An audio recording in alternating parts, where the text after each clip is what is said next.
Shit, man, the history. The history. It's really exciting. Let's see. Think I think we're live. All right, we're joined this hour by Josiahluis. Oh, I messed up your last name. Alderete, and he's going to be sharing a lot with us. He's a poet. He's a like a journalist. He's a host of an excellent reading series, and he's just an all around incredible pocho. So, one for the Pocho Hall of Fame. Take it Yeah. away. Ooh. Well, this is going out to all me pochos and pochas out there in Aslan. ¿Qué somos, mi gente? ¿Qué somos? Pues somos starlight that was forgotten in the glove box of Xochipilli's yellow El Camino. Somos nopales espinas that pricked our tata abuelas sueños of living here in los United States. Somos scarred childhood momentos that are tattooed on el cucuy's left arm. ¿Qué somos, mi gente? Somos torn out páginas from a history book that no one bothered to read anyway. Somos the stupofrendas from our old neighborhood. Somos the smell of burnt tortillas. Somos frijoles that have been soaking in a bowl of water since the beginning of this quinto sol. Somos the broken taillights of the dot-com conquistador's car as he drives over shell mounds on his way to the next century's chingadera. ¿Qué somos, pues, mi gente? Somos the first drops of divina sangre that Huitzliopochtli shed in defense of his mama. Somos a frontera folktale about the time El Diablo came to the pachanga dressed in the skin of a handsome blue-eyed white man with the feet of a chicken. Somos the first drops of divina sangre that Huitzliopochtli shed in defense of his mama. Somos huesos out on la frontera that no one's ever gonna find. Somos brown-skinned children in American cages left to die. ¿Qué somos, mi gente? Somos the pedazos of the smashed, broken idols of our gods at Teotihuacan that are still buried down there. Somos the white cowboy hat on a Tigres del Norte album cover. Somos the smell of death quietly emanating off the papayas in front of the mercados around 16th Street. ¿Qué somos, mi gente? Somos ancestors who are children. Somos the scars of our own divinity. Somos the severed parts of our own goddesses. Somos gods who leave their own body parts behind to help create time. Somos the wrinkled skin of our abuelitas. Somos the flayed skin of Shepitoltec. Somos wooden prayers set under serpent skirt night skies. ¿Qué somos, mi gente? Somos words that white America can pronounce. Somos the last known European address of Doña Malitzin. Somos our own mispronunciations. Somos our own mistranslations. Somos our own migrations. Somos our own balazos. Somos our own milagros. Somos the last box of brown Ben Davis pants buried in the terremoto ruins after the big one finally hit San Pancho. Somos mariposas de humo that disappears. They flutter across that pinche border.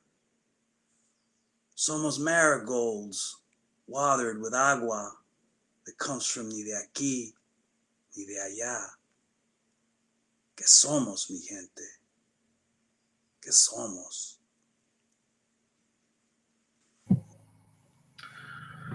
That's incredible. Thank you, Jose, for joining us this hour. I want to get into the meat of the interview and talk about your history as a poet, but I first want to talk a little bit about that poem. So in our community, so often there's a kind of political demand to look at identity as kind of static. It's kind of like we are definitely this, or we are definitely that, or we're definitely not that. Don't lay claim to that. Be this. Acknowledge this, but also that. Like so. For instance, many people want to reclaim. Let's reclaim indigeneity, right? So Yes. that's a set of politics. How dare you reclaim it? How dare you attempt to call yourself indigenous? That's another set of politics. We are not that. We are new. We are mestizos, and we must embrace that. That's a set of politics. No, we are the new mestizos. We must embrace that. We are the Chicanos. We must embrace that. Don't call me a pocho. Like all these different kinds of things. But that poem really expresses this kind of the fact that identity is not simply fluid in us. It's also we're also moving through time. We're Yes. also moving through events. Like Yes. culture is shaping and being changed by the world around us and our response to it. Can you speak a little bit to how you put this poem together? Well, well, I know we're not supposed to talk about you, Matt, but that was that poem. Literally, I woke up one morning, and I think I mentioned this to you one of the first times I read it. I woke up one morning and I was thinking about the perspectives of uh, Latinx poeta, an amazing muralist from La Misión named Flavia Elisa Mora, who's part of my familia. And I was thinking of her poetry, and I was also thinking of yours. And I think of you as I've said it before, the most dangerous Chicano in America. So, and I sort of juxtaposed your palabras with Flavia's. Flavia comes from a later generation, not the Latinx, we will use that word, and then, I was thinking of you, a Chicano, and sort of this thing kind of came through because, like you're saying, it's funny with our culturas, man. It's like we should all be unified, but yet there's always every time there's these perspectives that sort of get claimed and talked about, someone's gonna get mad in our familia about it, So that was the poem is I like to think that poem is very much coming from those two sides, you as the Chicano, and Flavia is the Latinx, sister. Because honestly, we don't always play well together. It's lately, we've had like man, the changing of the names, the re-identifying, it can get really complicated. So, yeah, that was like that poem is for me kind of trying to really tell both sides of my familia how much I love them and how together we really are, because for me it's difficult because, the timeline wise, age wise, it's like I've always identified and been proud to call myself a Chicano, always. But now with all the younger folks coming out too, suddenly I'm trying to see their perspective and their sort of evolution of our Latinidad or what you want to call it. It'll be called something else tomorrow. But yeah, so that's really, for me, that poem tries to kind of go through that, feel that and still declare the orgullo that I feel for our cultura, all of it, all of it. Yeah, yeah, it's a wonderful poem. So you have been writing poetry for like you've been at this game for a minute. Like when did you get started and when and where did you get Oh started man. doing in this craft? Well, I literally first started writing poetry in the kitchen of my mom's Mexican restaurant. Yeah, there's no it wasn't in school. It was definitely my mom had a Mexican restaurant that's still around, and I would work there when I was little. And during my breaks from work, I would go up to 4th Street, where at the time there was a bunch of bookstores, and I'd basically take whatever tips I made, earlier in the day, and go up the street and buy comics or paperback books or whatever, and then I go back, start in the kitchen reading and stuff, and then in that kitchen, basically, my poems started coming out. I started writing, and I didn't realize what they were, until years later. But very much, man, in the kitchen, the sink, right by the fryer, they start coming out little memorias of mi ma, and it kind of went from there. But that was my first, beginning, and then basically growing up in San Francisco, in the mission, I was asked probably 19 or 20 to join a group called the Molotov Mouths. They were an outspoken word troupe from San Pancho, and that was kind of my introduction to the spoken word scene, in the Bay Area. I was going to a place called Cafe Babar in the mission back then too, which was a big. I mean, if you talk about mission poetry and mission cultura, that was a spot. I mean, this was a reading series that happened there every Thursday, and Francisco Alacron will go, Juan Felipe Herrera, QR Hand, Jack Michelin. That was the first place I ever saw Jack Michelin. It was a peculiar mix, of post-beat folks, Fillmore poets, mission poets. They were called, the term of all of them at the time were the Barbarians. The Cafe Babar, the Barbarians. So, but yeah, that was my first introduction really to poetry. Yeah. So for those, for this is going to be seen by a wide cross section of people. So can you tell us a little bit more about, it's really great that Juan Felipe Herrera. We've had a few people talk about Juan Felipe, and I'd love to get your perspective on it. But before we do that, can you tell the audience a little bit about Jack Michelin? Because that's the first time his name has come up in these interviews, and I don't think people quite. And I know they're not ready, but I definitely. Let's hear about Jack. Oh man, people aren't ready to hear about that dirty dog. Are you kidding me? Jack Michelin was a beat poet from back in the day, and man, as folks, say what you want about the beats, but you call them misogynistic, a bunch of white fuckers, whatever you want to say. But for many of us, they were our introduction to literature, and I never. So sometimes it's difficult to read some of the beats, and particularly Jack, because you read them in retrospect and whatnot, and they can kind of come off like I don't know, man, a little misogynistic, if you want to use that term. But I honestly, he was a phenomenon. I mean, there was nobody else like him. He was a painter. He was a beat poet. He relocated to San Francisco, the Mission District, I think in the late '80s, early '90s, and so that was where I actually saw him, and wandering the streets with a real funny hat on, and for me as a young poet, actually seeing him, in person, was a big deal. It was like, holy shit, that's Jack Michelin, and so he was kind of like a wanderer in the Mission when I was coming up, which was a big deal for me. I'm kind of looking through my bookshelves right now trying to find books of his, but this is Skinny Dynamite, one of Jack Michelin's classics. But he was like the classic beat character. I mean, he would go to these readings at Cafe Babar, and he'd be in the back, and if someone would be reading, he'd be in the back screaming at them. Go baby, go, yeah, I like that, baby, I like that, yeah. You're like, who the fuck is this guy? And he was a phenomenon, and man, you can't describe that man. He was dirty, beautiful energy, man. Just so amazing. He also, it's funny, this is a little bit of Mission history. He there was a bookstore on Valencia Street in the Mission called Abandoned Planet that he kind of frequented. And the owner of the store actually got Jack to, because like I said before, Jack was a painter. The owner of the store actually got Jack to paint this one back room of the bookstore. It was in Jack's art. So there was like a Jack Michelin poetry room back there that was pretty cool. So you go back there and like the walls are all like his stuff. And I don't know why. I don't know what happened afterwards after he passed or when the bookstore closed. I don't know what they did to it or if they saved it. But he was definitely a part of the Mission as I was growing up. But that man's roots go all the way back to the beats. I mean, here's River of Red Wine, one of Jack Michelin's. Yeah. We got Acapella, yeah, Outlaw, yeah. There was nobody like this guy, man. I mean, this was a Jack. Look at that face. That's a face of a bastard. That's the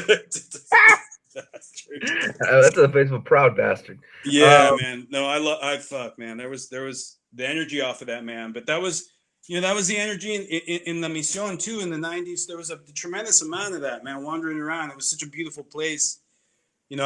You're going to get me bitching and getting mad about of course, the gentrification, of that neighborhood. That'll happen later in the interview, I promise. But I got to tell you, that energy back then in the Mission, there was nothing like it, man. It was beautiful. Yeah. Another name that came up was QR Hand. Can you tell us a little about the gentleman known as QR Hand? Oh, the entity, the entity known as QRN, man. That's forgive me if I'm saying it wrong, but that's what you call a jazz griot. Yeah, that man's a storyteller. Who we are blessed, truly blessed to still have among us. You know, this is a guy who he's living up in Vallejo now. He's a poet who was back in the day was part of the Black Arts movement on the East Coast. Tremendous part of the Black Arts movement, part of the beat movement as well. He kind of did that Amiri Baraka thing, I guess, maybe a little bit, you know. And then he came out here to the West Coast. I don't know when, but he was like instantly part of the whole North Beach poetry scene. I know that he ran the Spaghetti Factory readings for years, you know, and yeah, QR is he's a phenomenon, man, and he was part of the mission poet scene, you know, as well, very much so. Down in Cafe Bohème, you'd see him down there with Alfonso Textador, but QR is something indescribable. You know, he's one of these poets that, man, I just you can lift up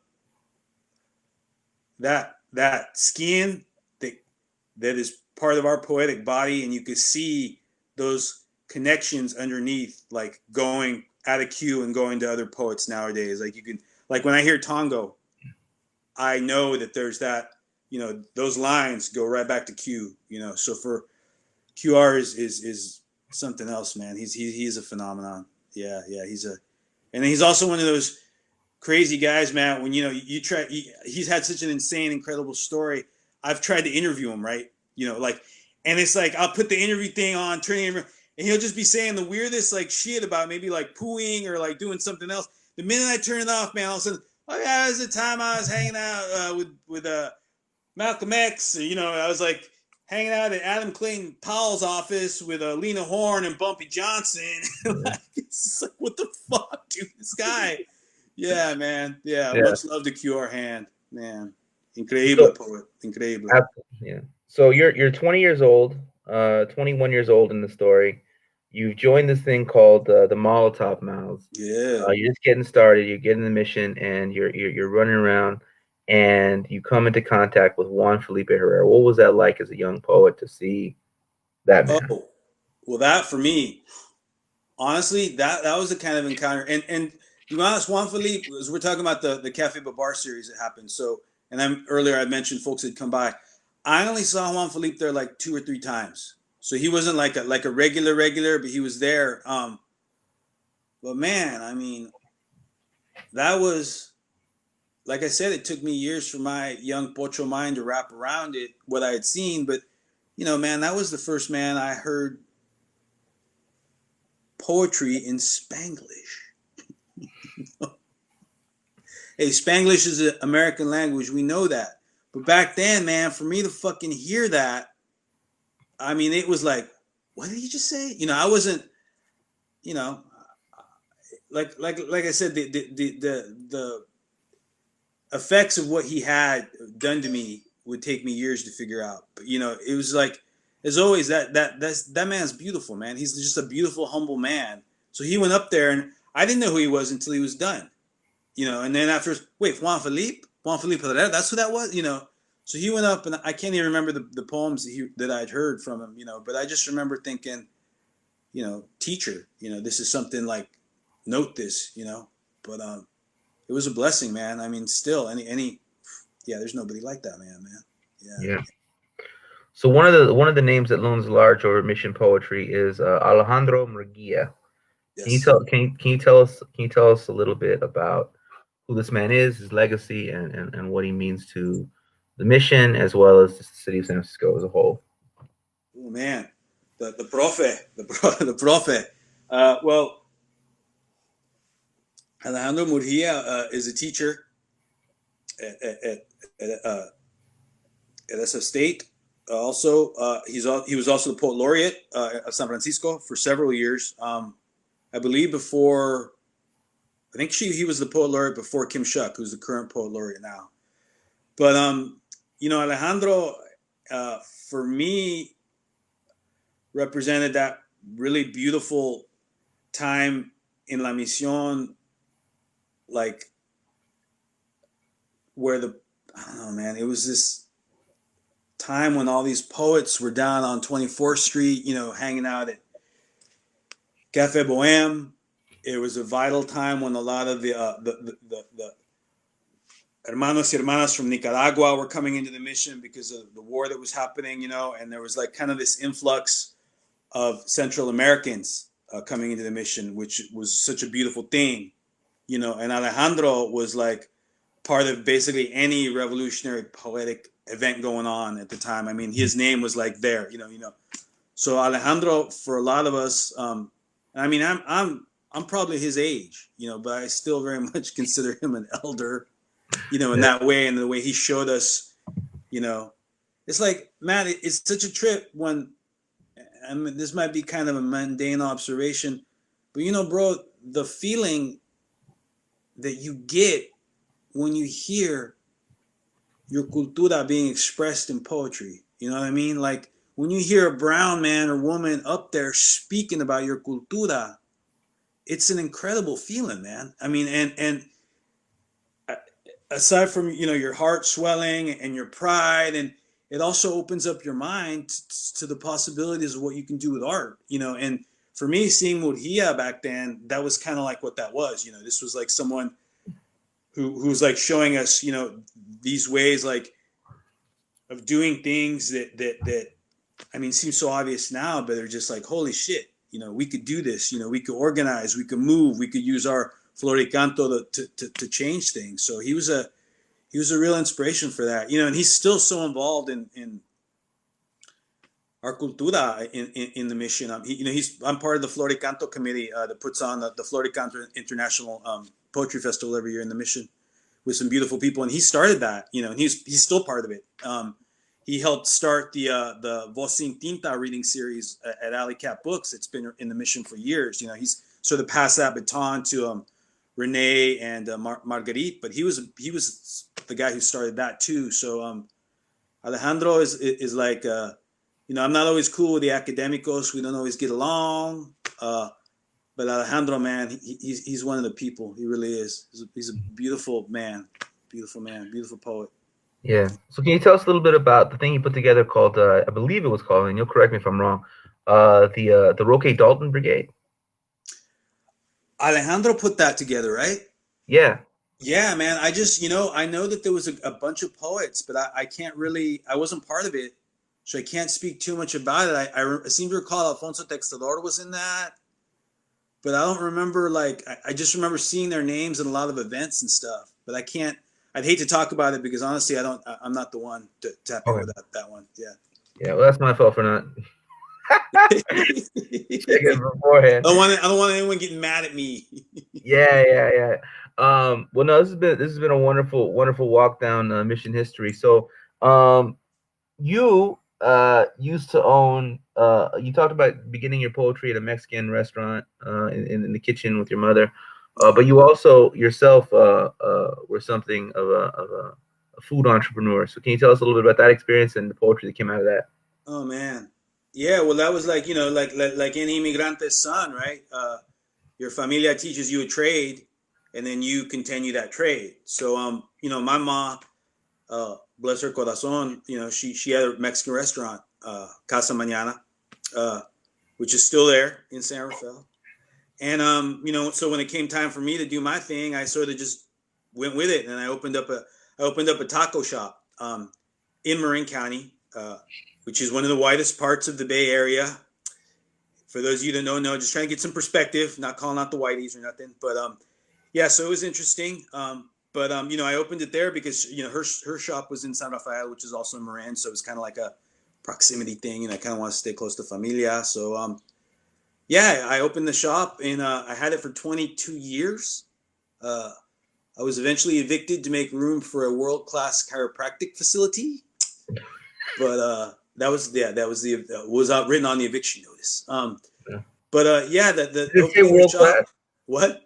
Did it say world class on the It did eviction say notice? world class. It did say world class. So I was envisioning like a helicopter pad on the roof, kind of thing. I was like, what the fuck? But Yeah.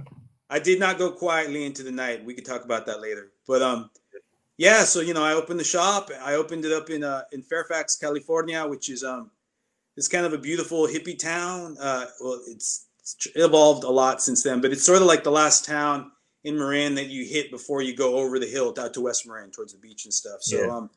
there's a really beautiful community of families and artists and musicians, and yeah, I was there for 20 something years, and you know, it was interesting because it was like the the brown guy amongst the whites, so you would get questions, and that I would answer, and so there were moments that were a little strange, culture clash of sorts, but nevertheless, there it was. So yeah. I mean, it was interesting because it was a way to meet for me to like. I mean, I was young, so I really thought the shop was obviously an extension of my familia, but it was also a way for me to reflect my cultura. So the store was like all the burritos were named after famous Chicanos. Like there was a quote over the door from 100 Years of Solitude that said, "Look at the mess we got ourselves into just because we invited some gringo over to eat some bananas." Because I was real popular with the fried platanos. There was the Frida Kahlo paintings everywhere, the Love and Rockets comics. We'd have poetry readings there, and I looked at it like a way to like obviously make a living and keep a roof over my head, but it was also very much a way for me to spread my cultura. I mean, people went in there, and it was really beautiful. I really had people to this day mention it to me. That the shop and what it did for them, aside from feeding them, and the conversations we had and the writers that they were exposed to, because there'd be the bookshelf there with like all the Latino writers, so people waiting for their food, start reading, and so it was a beautiful experience, man. It was, and yeah, I mean, yeah, you got the Frida Kahlo burrito, the Che Guevara, the Cesar Chavez, I had the Don Quixote burrito. I had El Stoner burrito, of course, to get the Spanglish in there. Yeah. So yeah, it was a really cool experience, and strangely enough, I do occasionally wake up missing it. Yeah. Yeah, Yeah.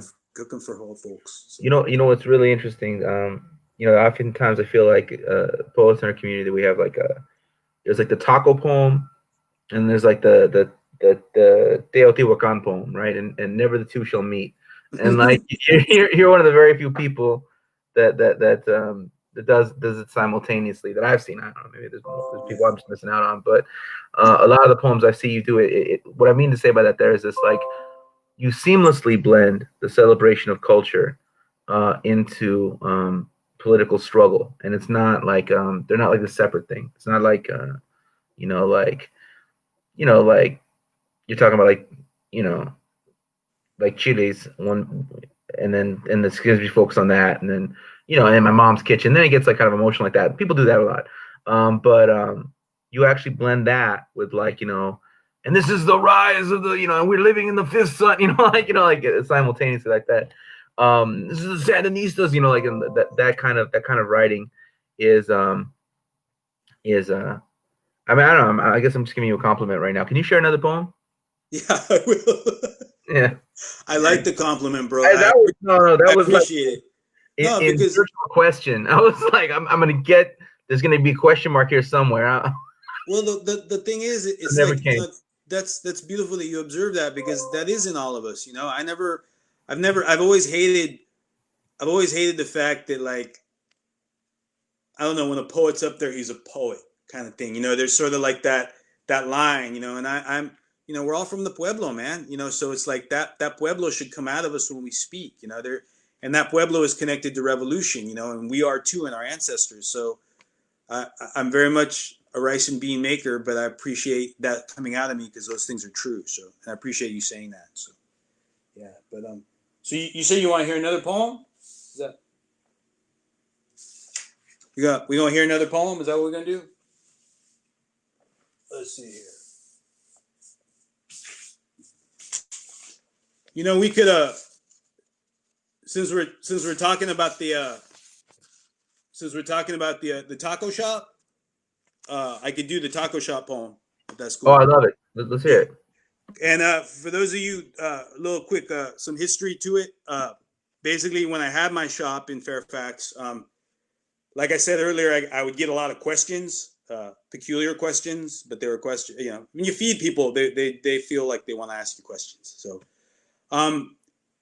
white folks would ask me if okay, you know, it's okay to lick the sugar skull. You know, what part of Mexico is Antonio Banderas from? You know, those kinds of things.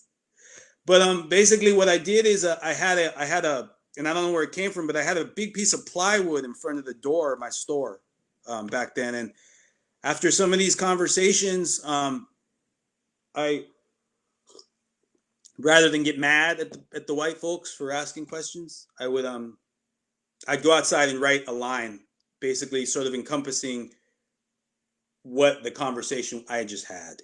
And like I said, a lot of the conversation, well intended, was about maybe trying to find out about our identity, where we're from, those sort of things. So basically, this poem formed over the 20 years that I was at the shop. And it's called Symbol for My Culture.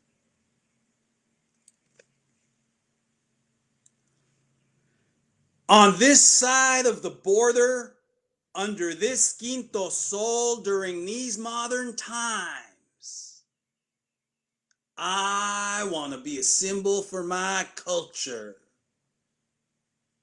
I want to wrap myself up in a colorful poncho, tilt an oversized sombrero over my eyes, lean up against the nearest prong cactus I see, and I want to take an afternoon cultural siesta the fuck away from all you white people, man.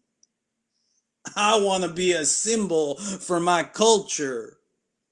I want to round up all the talking chihuahuas out there in TV land, take them back to my place and feed them helping after helping of Taco Bell. I want to take care of your kids and secretly teach them Spanglish swear words. I want to give away the endings to all the telenovelas. I want to be a symbol for my culture. I want to wear me Zapatista ski cap, Che Guevara t-shirt, and Nacho Libre wrestling mask all at the same time.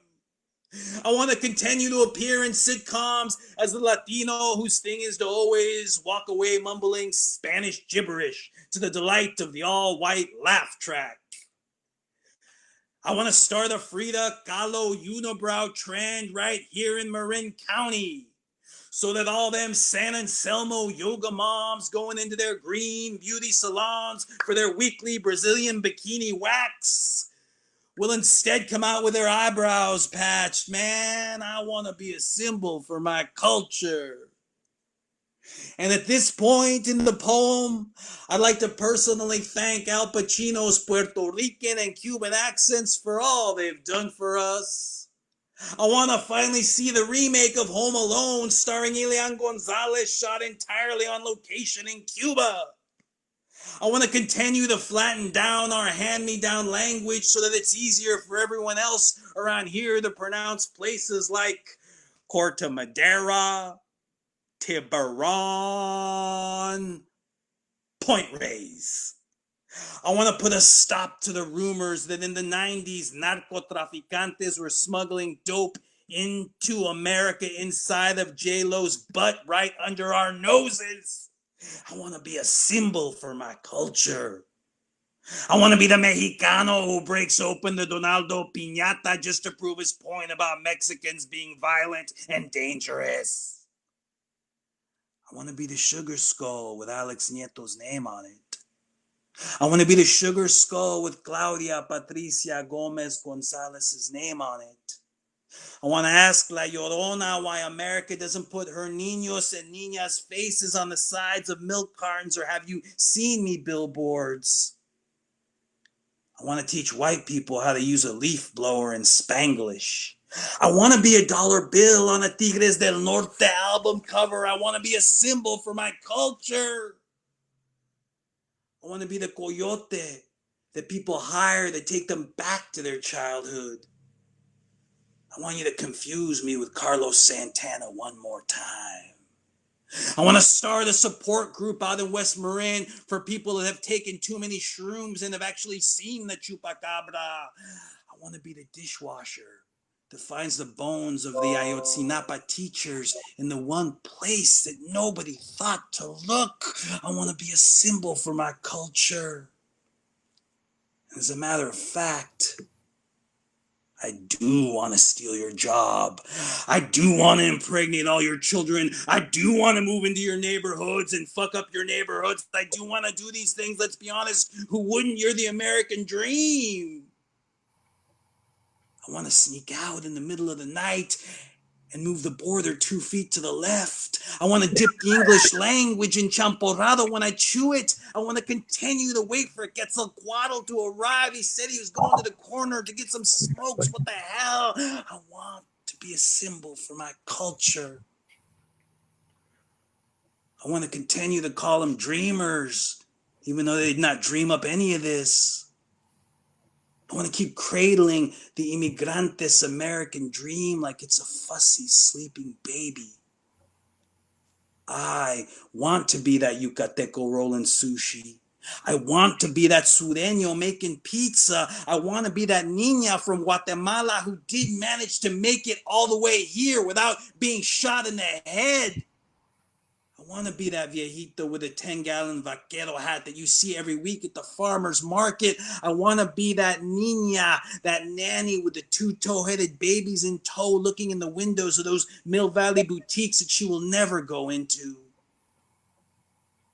I want to be that Chicano who opens up a taco shop in Fairfax and names all the burritos after famous Mexicanos. I want to be a symbol for my culture. Yeah. So again, another example of you moving very seamlessly between like pain and humor, right? Moving back and forth, very smile now, cry later. So my question to you is, why are Mexicans like that? why, You why get we deep like now, Matt. why we always doing it? Yeah, man. That's That's the most Mexican thing imaginable to just move like, oh, yeah. I used to call it our cultura's gallows humor, you know.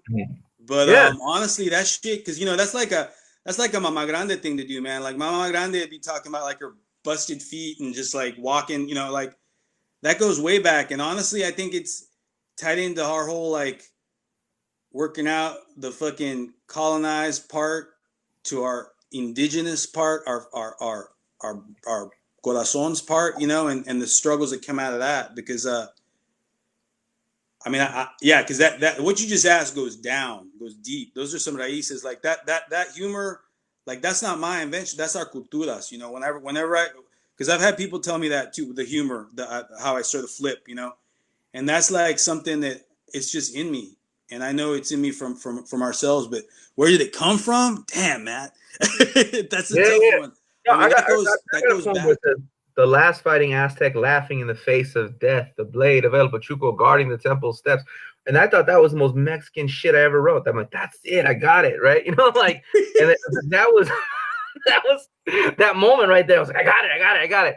And I'm knowing the similarities. It's like it is that. It's that laughing in the face. It's Anthony Quinn in the Oxbow incident, and they're gonna hang him, and he's like, "Fuck you," like that.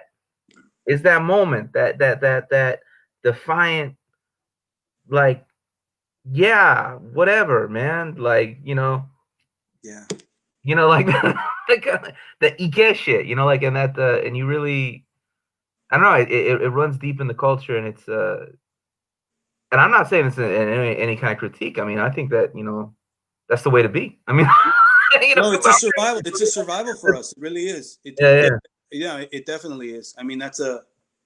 That's a whole thing. But yeah, I mean, it goes deep because I even in like I don't know, I'll be listening to my familia talk about my tia Lucha, talking about the way her husband died, and I won't get into it, but just be this tragic, violent thing, and then in the next line, she'll just say some crazy thing about how his feet smelled or something. Like it's just like this whole like back and forth, and it's like a survival thing for us. I think it's part of our survival, and it's so deep in there.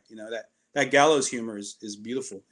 yeah, yeah. And not always appreciated by folks. Some people think it's a peculiar trait. Wait, would you say the oxbow incident? The Oxbow incident, yeah, yeah, yeah. Wait, is this from him? Is that from that movie?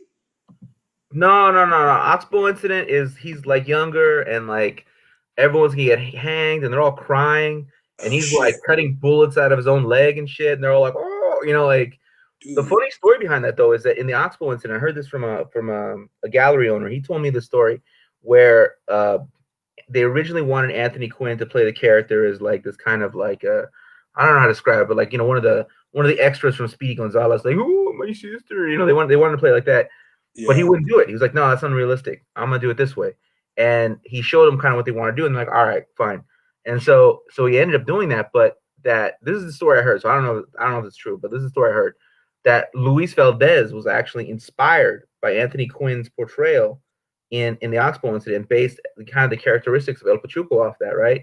Oh And so shit. I think, yeah, so this like 6 minutes of film that Anthony Quinn's on in the Oxbow incident kind of almost sets the pattern for it. Runs deep in the culture, but this kind of the way he did it kind of set this kind of like a style or something for so many people. It was so highly influential. It was so highly like that's how you do it. Like that's how you're about to die, and that's how you go out. You go. That's that. You go out with your dignity, and not Yeah. only you go out with your dignity, you go out with your dignity, and you go out with a smirk. You know what I mean? Like, and that's like the most like I don't know. I don't know.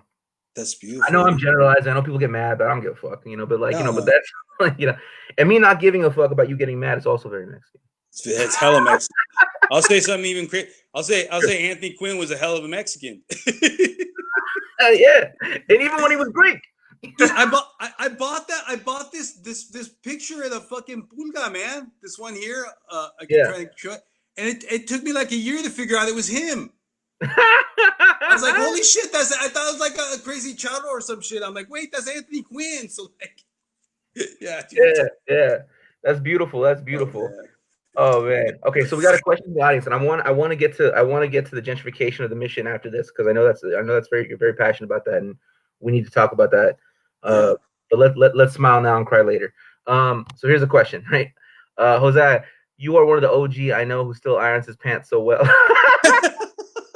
Somos is my favorite poem by you. How long did it take for you to write that one? Will there be a part two of Somos? I'm always sad when it's when that poem is over. Uh, This question comes from Karina. Hola, Karina. Hey, Corina. First off, I really appreciate you saying that the ironing the pants, because I've actually been called out at a floating canto in public by Norman Zaloya for not having my Ben Davis ironed. The man did like a 5 minute. Just call me out, little pinche Norman, little fucking malcriado, little Norman, just giving me shit for not having them ironed enough. So I'm gonna copy and paste your comment, and I'm gonna send it to him. Pinche Norman. So Somos is that makes me really happy that you love that poem. None of my poems are ever finished, Karen. Ever. I've never ever considered them finished, which is a terrible thing for the editor to hear. But they're never done. And there's actually every time I read them, especially Somos, there's lines that aren't there, and then the next one they are. So there's definitely part 2, 3, and 4 to it. It just I guess depends on where you see me read it. There'll always be new lines, and it'll never end because we'll never end. Aquí estamos y no los vamos. So that poem's never gonna stop. So gracias. Yeah. That's beautiful. That's beautiful. That warmed my heart too. Okay, so now it's time to cry. Tell us about gentrification of the mission. Oh. Oh man. Well, Later has arrived. later has arrived. Yeah. We gotta be careful because this could easily turn into a rant. But yeah, what do we say about it, man? I mean, colonization. One of the most evil forms of it is something that we deal with in our neighborhoods. One of the most evil modern forms of it is what I should say. But the mission is definitely one of those neighborhoods that has been hit by this form of colonization hard. I mean, the neighborhood has been completely transformed into something that is truly unrecognizable. And there's even new color schemes appearing in the neighborhood. These houses, there's a color called gray tech or tech gray now, that all these Victorians are sort of one by one are being repainted this really fucked up shade. But But I mean, it's been hard. It's hard seeing any neighborhood change and lose its heart. But for me, La Misión, of course, because is part of my pueblo, man. You know, it's my neighborhood. And seeing the way it has been changed and transformed so heartlessly, it's hard to deal with, man. I mean, I don't know how many people are watching this, but I know that in any city where you're at, you've seen this, in your place, But for me, it hits real hard seeing it in San Francisco and seeing the mission transform the way it has. And, there's no sign of it stopping. There really isn't. We just got this year, I don't know, despite the pinche pandemico, all them tech companies went public. So apparently there's literally hundreds of new millionaires in San Francisco now. These tech fuckers that got a lot of money, they ain't giving it into the culture, but they're definitely buying up property and transforming our neighborhoods. And so I wish I could say that there's going to be some end to it, but honestly, I think we're just seeing levels of it evolving into these other things that we're not even going to be able to imagine. Yeah, it's difficult. A few days ago, I talked to Jonathan Gomez, who's a scholar over at San Jose State, and he's originally from East LA, and he's up in San Jose.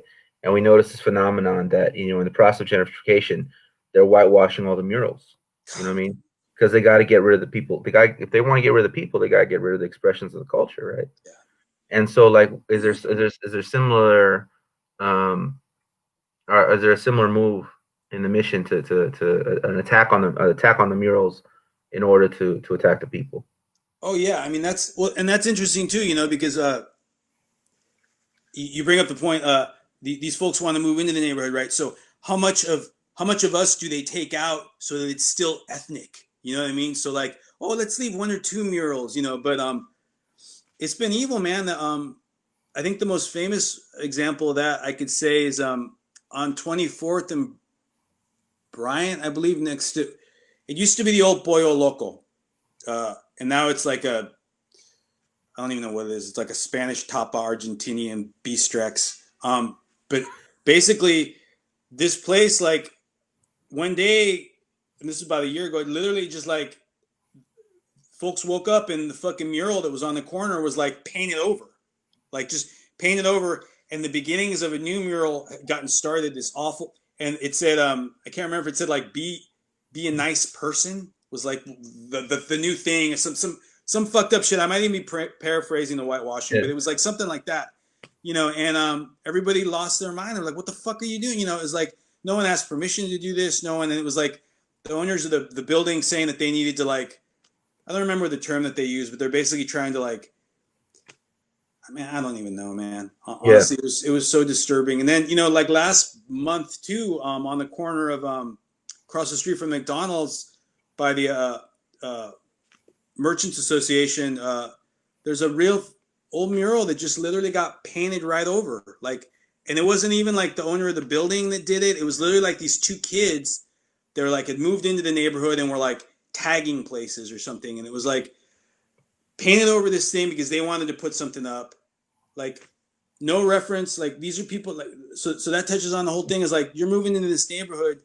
You should know the fucking roots, man. Like, you're erasing something right here, And I honestly, I'm ashamed to say that I don't know the muralista's name. She's a sister that's been in the mission forever, and it's right on the corner. People will know it. They'll recognize it. It's like a crazy mural. She came out, and actually, while these kids were painting it, she actually came out and was like, "What are you doing? That's the mural I put up." Like, and these kids actually threatened her. So it was like this big exchange that happened, and I'm feeling really bad because I'm blanking on the sister's name right now. But stuff like that. When you recall her name, we'll put it in the link. Please, yeah, because it was like she came out, even like kind of defended, and got threatened. Like, these guys actually threatened her, and yeah. So there's that. It's very dangerous because taking these things away takes away our history, no doubt. But it's also like the actions of these people doing this is so evil, man. It's like you're erasing this. You want your shit up there, but you're erasing roots, man. You're taking the roots away, and then they don't even know they're doing it. Which, I mean, ignorance shouldn't exclude you being evil about it. Like, it's like, so that's happening more and more, in the mission. And not just the murals, man, the businesses too. You know, they sort of like these mom and pop places get taken out, and uh, uh, a weird reflection of them open up. You know, like these boutiques. There'll be like a mom and pop store that's been there forever, you know, selling copal and imágenes and figuras and stuff like that. They'll get pushed out. All of a sudden, this new like art space opens up, you know, with like $30 bundles of copal, you know, and like, you know, Mexican mural inspired calendars, you know, and things like that. So, you know, and then don't even get me started on the gentrificating, man. That's for me, you know, you get these mom and pop little taco shops, these restaurants that get pushed out because these new folks who took a trip to Guatemala and discovered this cuisine that they want to bring back to America to show everyone, you know, it's like this millennial fucking guy named fucking Blaine who's like, oh, I know how to make pupusas, you know. So there's literally tons of these bistrexes opening up on 24th and, you know, Valencia Street, pushing out these old mom and pop businesses, and it's gross because they're still holding on to that identity of the neighborhood as a Latino neighborhood, but it's such a superficial marketed way. It's Yeah. awful. You know, when I before the COVID pandemic, there was a series of articles in New York Times, Forbes, I think, all who had come simultaneously to this conclusion that perhaps the Mexican muralist movement was the most important artistic movement of the 20th century, which to me is only a question if you're a racist, because like clearly you can look around the world, Cairo to Detroit to you know, like to Buenos Aires to Paris to whatever. This idea of like, it's a very simple idea of painting your history on a wall and putting it in public, right? Is essentially taking root all over the world, and it began in Mexico, and it's something like our gift to the world, right? You know, and it just seems like so often, like with many things, our gift to the world is they want a piece of it, but they don't want us, and I think that the expression of this question of the murals it's a really clear demonstration of that. Yeah, no, it's true. It's true. It's true. Yeah, no, and it is our gift, man. It's a beautiful gift. I mean, that the whole thing, our history on the walls, man. That's like, fuck, you know, yeah, it's yeah, I don't know, and yeah, it's tough to see. It's tough to see. Yeah. Yeah. Well, Rick Nahra, somewhat famous guy, says he. I want to get a. Yeah, he's famous. I don't fuck around. I love you. All right, Rick. I'll tell you about it later. Rick asks. He said. Oh, Rick states he wants to get a copy of Somos. So how can Uh, this be pursued? oh yeah, I'll send you one, Rick. Gracias, man. Yeah, yeah. Let me. How do we do the email thing? Can I put my email in the thing, or is that weird? I Will can you open send up. in my email, Matt? I'll send him an email. Yeah, yeah. I'll Yeah. do that. Otherwise, Rick, I'm like, I'd be happy to do that, hermano. Thank you for asking for that. Yeah, that yeah. makes me proud. Where's Rick Uh, from? Where's he at? Where's he from? Rick, where are you from? I think. Well, Rick's from the LA area, I think, but I know Yeah. he's from the LA area, but he's I don't know where Rick lives. Rick, do you live like in the West Side in Hollywood or something? Rick's like a TV producer. He's like a Hell yeah. Hell yeah. yeah, yeah. That's He's my a you know that's he's a mover and shaker. Rick gets down. hell Rick's yeah. yeah, Well, that's my dream. My dream trip, Matt, is I want to go to Los Angeles and have y'all show me around, man. My yeah, dream is I want you show me, and I want Tatiana show me too, man. It's been years since I've been to yeah, Los yeah. Well, Angeles. we got to set that up in times when we can stand at least 3 feet apart from each other. I Hell don't. yeah, dude. We'll do a Pocho YouTube tour. Yeah, you know, doing a 6 feet apart tour is good. It takes the fun out of it. Hey, so okay, so you are you proudly identify as a pocho. So can you tell me if you had to make this out, right? Who would you put? Not now. This is not, you know, like okay, you know, like all squares are rectangles, but not all rectangles are squares. Mhm. Like so, all pochos are Chicanos, but not all Chicanos are pochos. So be careful how you answer this one. All right, if you had a Mount Pochmore, like who would be who's on the Mount Pochmore? Who's on the Mount Pochmore? Oh Yeah, man, what are the great pochos is there a of our limit? time? Is there a What li- are the great pochos of our era? is there a limit to the faces? There's four. That's the Oh, there idea. are. I didn't know that. I didn't know that. Yeah, yeah, yeah. That's how you, I mean, yeah. Well, now, dude, that four's tough, man. Four's like a, huh? The Mount Pochmore. I think. Well, without a doubt. I mean, without a doubt, there definitely have to be the brown buffalo would have to be up there. Robert Oscar Zeta Costa would have to be up there, Is without a Oscar doubt. Zeta Costa a pocho? Uh, well, that's hey, I'm picking them, so it's Oh, all right, I'll be quiet. I'll be quiet. Yeah, yeah. You pick your own fights, man. All right, all yeah, yeah, right. yeah. No, this is my own private Mount Pocho More, So yeah, he'd have to be up there, man. That no doubt. I mean, he'd have to be up there, man. And then who else will we have up there? Because I can't. You got your questions got me spinning because I'm thinking not only of the poetry, I'm also thinking of like the fucking the commercial stuff too, and like the honestly, this is gonna sound funny, but man, we gotta have Cheech up there, man. Cheech Marin, Cheech Marin, bro. Come All on, right, man. We gotta have all Cheech right, all Marin. right. Gotta Got you have figured. Cheech Marin. And I'm sorry, man. This is gonna fuck people up too, but I gotta have Frida Kahlo up there, man.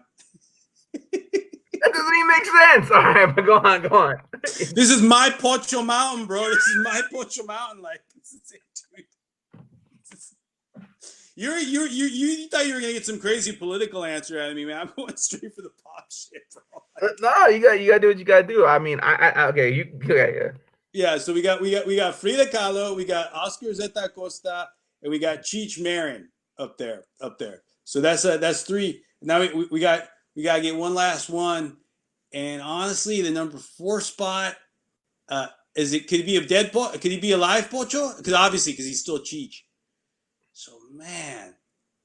doing whatever the hell you want. Than asking me like the rules. You got me dwelling on it hard, man. Yeah. I mean, shit. Hey, we gotta go for the revolutionary. I think we gotta put Zapata in there then. Yeah, Get Zapata Pocho. that's it, man. That's my Pocho. That's my Mount Point Roachmore right there, man. That's good. Can you imagine driving down the street, all of a sudden you look up at the mountain, you're like, what the fuck is that? I'm just trying to imagine you going to Mexico and trying to make the argument that Emiliano Zapata was a pocho. Dude, I'll do it. I'll do it. Inspired the Pochos. Yeah, Inspired the Pochos. a hero to the pochos. So you're driving to the Pulga one morning, you look over the mountain and there's like Frida Kahlo, Cheech Marin, Zapata, and Oscar Zeta Costa. Tell me that wouldn't inspire your ass, bro. You wouldn't pull over and start writing poems. I'd certainly have some questions. All right, now is the part where we get to the shameless plugs. What do you have in the works? What's in the pipeline? What's coming through? What's going on in the world of Alderete? There's all kind. There's some good things happening actually. I have not been idle, although it seems like I have been. Well, I guess the big one on everybody's mind is the book. Everyone always asks about the book, and I'm proud, very, very, very proud, to say that my book is coming out on Black Freighter Press, which is a press that is being started by Tongo Eisen-Martin, my hermanito. He's a little short guy. I mean, some of you guys probably know him, but that's my hermano right there. Yeah, and I'm really proud.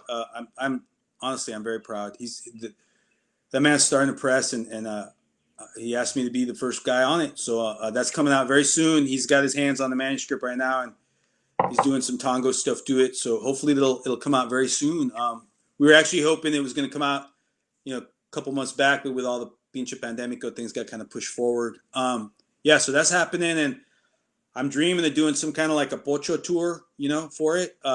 So that's kind of in the works. We're kind of like spitballing ideas about that. So I'm actually really excited, very excited about that to happen. And then, for the folks out there, mi gente that don't know, I also, I'm blessed. I curate and run a Latinx reading series in Oakland called Speaking Asholot, which happens the third Thursday of every month.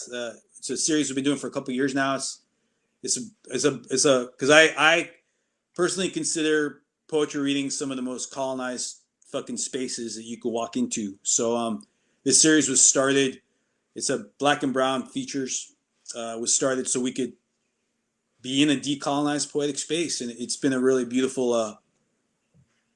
Man, it's been real beautiful. You're working with J.K. Fowler of Nomadic Press. Yeah, Nomadic Press. Yeah, we're part of the Speaking Ashalot, which is the name of the series, is part of Nomadic Press's incubator program, which is Nomadic Press is an amazing press from the East Coast and the East Bay that publish a lot of really incredible poets from the Bay Area, from beyond too. So yeah, we're sort of partnered with them, and actually, this is you're the first to hear this. There's going to be a Speaking Ashalot podcast coming out with Nomadic Press too, so that's coming in the works too. So you keep your eyes tuned for that, your ears. And then was that? You're going to interview me? I am, man. You're one of the ones on the list. You kidding me? I better. You're number 3. I already got the list. That's where I stand on the mountain. On the mountain. Number 3. All right, I can deal with that. But actually, speaking about the reading series, I'm actually really excited because next month we're doing a Zoom, of course. But next month, the Speaking Ashalotl is doing a benefit for Calma, which is a really beautiful collective here in La Área Bahia. They're a advocacy group for inmigrantes and their familias. So we're doing a benefit for them on the 21st of next month. And our features are going to be Ingrid Rosas Contreras, Chingona author, Fruit of a Drunken Tree, and the one and only Joseph Rios, shadowboxing author, Chingon poet. Actually, can I have like a lower mountain, a lower Mount Pochmore, and put Joseph on there? If you put Joseph Rios above me on that poach, I will end. No, you're there too, bro. It's there too. Come on, like. Joseph Rios like walks around LA taking pictures, looking tough with his glasses and his shape. Like the exact same pictures I'm taking, looking tough. No. If you, I love Joseph. He's posing for the mountain picture already, man. He's got the thing looking. I hear in real life, Joseph is a softie. No, he's a good dude. Man, so I'm super excited about that actually, because shadowboxing, man, and mowing leaves of grass, shadowboxing and mowing leaves of grass, them 2 books, that's some education right there, man. That's the real thing. So yeah, that's going to be on the 21st of May next month. So I'm actually really excited about that. But, yeah, man, I think as far as the plugs, that's probably it for me. I mean, yeah. And keep your ears out too, because I'm a City Lights bookseller. So I'm actually hosting a couple of events online coming up with them too. I'm actually hosting the James Tracy and Hillary Moore event, the No Fascist USA book coming out. So I'm gonna be hosting that, and then there's a translation episode on the City Lights calendar I'm gonna be hosting with Kate Silver and some other folks. So yeah, I'm around. We got some good things coming. Excellent. What advice do you have for young writers who want to get involved and are kind of nervous, the jitters or the putting themselves out there? What words of wisdom? Ooh, wisdom for me. Damn, I don't know about that, but I could definitely. I wouldn't call this wisdom. Advice. Yeah. Advice. Shit, man. Mi gente, your voice matters. And when you speak, I'm talking specifically to the poets that haven't spoken. You speak, your cultura is coming out of you. So don't ever think that what you're saying isn't important or isn't relevant or isn't necessary. Because that's I want to hear you. And I'm not being cheesy about this shit, but I want to hear you. So any of the poetas out there that are listening, that haven't spoken and they're scared to speak up, you got familia inside you and cultura inside you, and you got so much strength. So bring it out, because right now my gato needs to hear it. There's fucking Clorox drinking Americanos need to hear it. The pochos and pochas out there, we all need to hear it. So man, I mean, now's the time, mi gente. If you've been kind of quiet, keeping your poems on the side, but you know that they got to be out there, now's the time to do it. And don't be afraid. Don't worry about what comes out of you. What comes out of you is the truth. So keep on keeping on. Yeah. And I want to hear them poems. I do. Yeah. All right, man. Well, I'm sure I'll be seeing you soon, and we'll be talking more. It's been a wonderful hour, and I'm sure everyone's been enriched by it. So I really appreciate you. I appreciate you, hermano. I appreciate how much work you do too, man. It's ridiculous. It's ridiculous. Yeah, and we're gonna. I'm gonna start sculpting the Mount Pocho more. I'm gonna, remember in Close Encounters of the Third Kind when Richard Dreyfuss did like the model in his kitchen. I'm gonna start working on that in the backyard, and I'll start sending you some, putting that shit around. I have the little one on the bottom with you and Josie. Pocho Safi, like philosophy, like Pocho, a Pochosophical thinker. I mean, I really think I put you in that category. the thing.